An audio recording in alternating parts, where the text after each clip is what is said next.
Yes. So we are big strength advocates. We come from the era of, if you're in your 40s or 50s, you come from the era of low fat and lots of cardio, right? Step aerobics, running, stairmaster.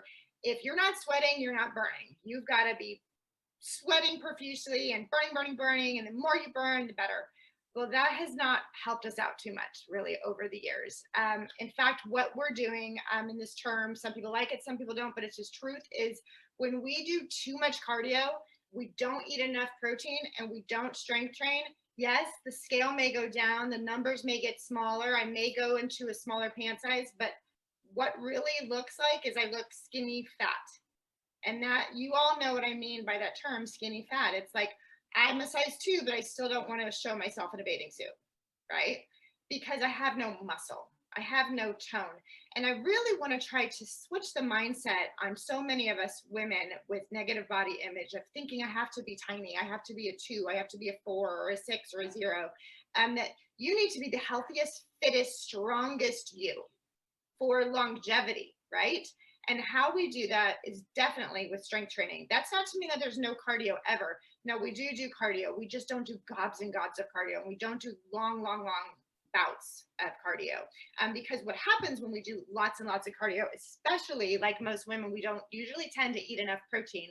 Once you start tracking macros with, we're going to give you our formula. We'll talk about that later, but wait till the end because we have a little surprise freebie for you of our macro formula.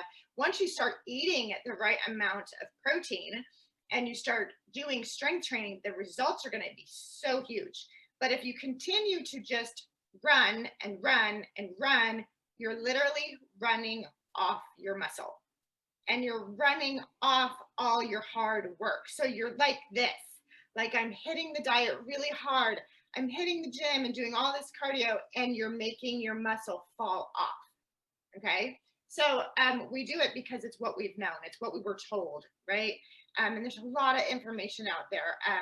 This is data backed. We've done this with thousands of women. We've had so many women come through our gym physically and online.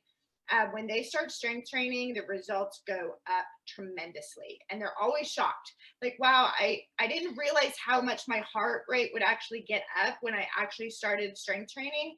But I'm actually like, I feel like this is cardio, right? Because it's challenging.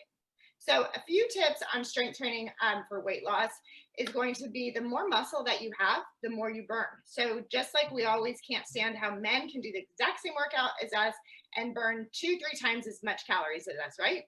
But why that is they are naturally God-given, they have more muscle. Why? They have way more testosterone.